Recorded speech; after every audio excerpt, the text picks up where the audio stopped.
Hello friend, welcome back to my channel explore the knowledge.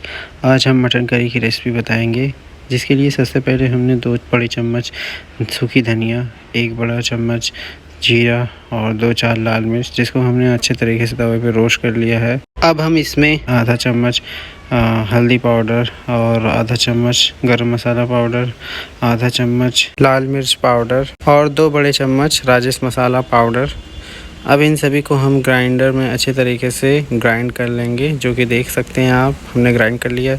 ये हमारे प्याज और लहसुन अदरक के पेस्ट हैं, हरा मिर्च, हरा धनिया है और प्याज को हमने अच्छे तरीके से काट लिया है। अब हम कुकर लेंगे, जिसमें लगभग 4 से 5 टेबलस्पून सरसों का तेल डाला गया है। उसे गर्म करने के लिए रख देंगे। ये हमारा मटन है, जो कि 750 ग्राम यानी 3 पाव है। इसे हमने अच्छे तरीके से धुल लिया है। अब हमारा तेल लगभग गर्म हो गया है। यहीं पर हम तेज़पत्ता डालेंगे और हम अपना प्याज भी डाल देंगे। प्याज को हम मीडियम आंच पर भुनेंगे, ताकि हमारा प्याज जले ना। ऐसे तब तक भुनेंगे जब तक कि हमारा प्याज गोल्डन ब्राउन ना हो जाए। जैसा कि आप देख सकते हैं, हमारा प्याज अच्छे तरीके से भुन गया है।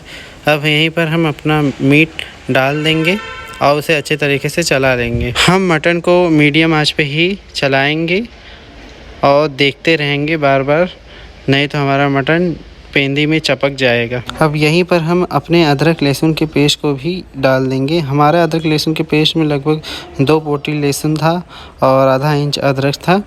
इसको भी हम डालकर अच्छी तरीके से चला लेंगे। दोस्तों, हमने पहले इसलिए अदरक और लहसुन के पेस्ट को डाले थे ताकि वह जले नहीं। जब हम बाद में डालते हैं तो हमारा मटन में इसका टेस्ट बहुत अच्छा लगता है और इसकी एरोमा बहुत अच्छी आती है। हम अपने मटन को लगभग 10 मिनट तक इसी तरीके से मीडियम आंच पर भूनते रहेंगे और यहीं पर हम अपना नमक भी डाल देंगे स्वाद अनुसार।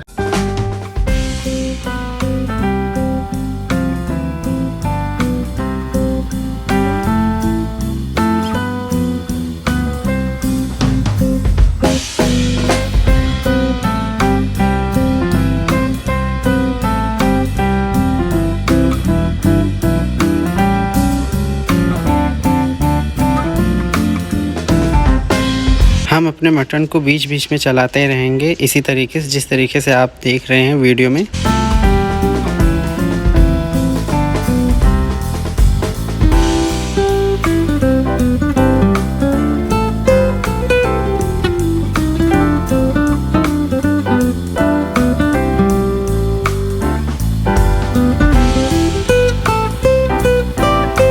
अब हमारा मटन अच्छे तरीके से भून चुका है। अब यहीं पर हम अपना मसाला डालेंगे, जो हमने पीसा हुआ था।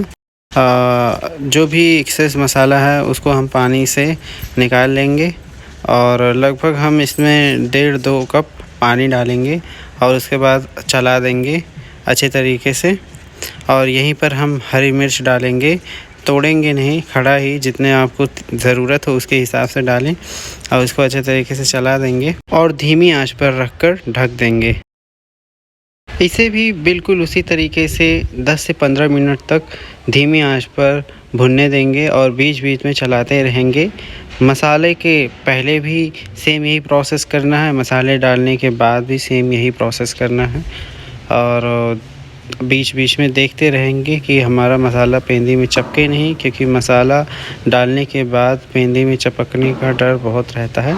जैसा कि आप देख सकते हैं, हमारे मसाले पेंदी में हल्का हल्का चपक रहे हैं, तो इसलिए इसे हम बीच बीच में चलाते रहेंगे और हमारा मसाला नहीं चपकेगा। अब लगभग 10 से 15 मिनट मसाले के भुनने के बाद हमारा मसाला तेल छोड़ दिया है।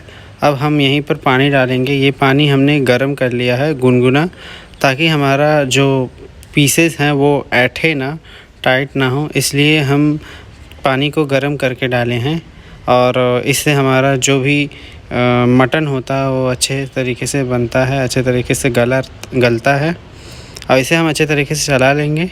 अब हम इसे ढक्कन से ढक देंगे। ये हमारा धनिया है, जिसे हम लास्ट में गार्निशिंग के लिए डालेंगे।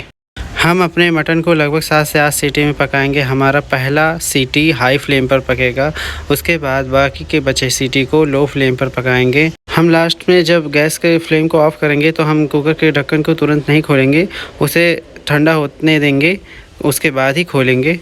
ये हमारा मटन तैयार हो चुका है दोस्तों अगर मेरी रेसिपी आपको अच्छी लगे तो प्लीज़ लाइक शेयर कमेंट और सब्सक्राइब करने मत भूलिएगा। Thank you.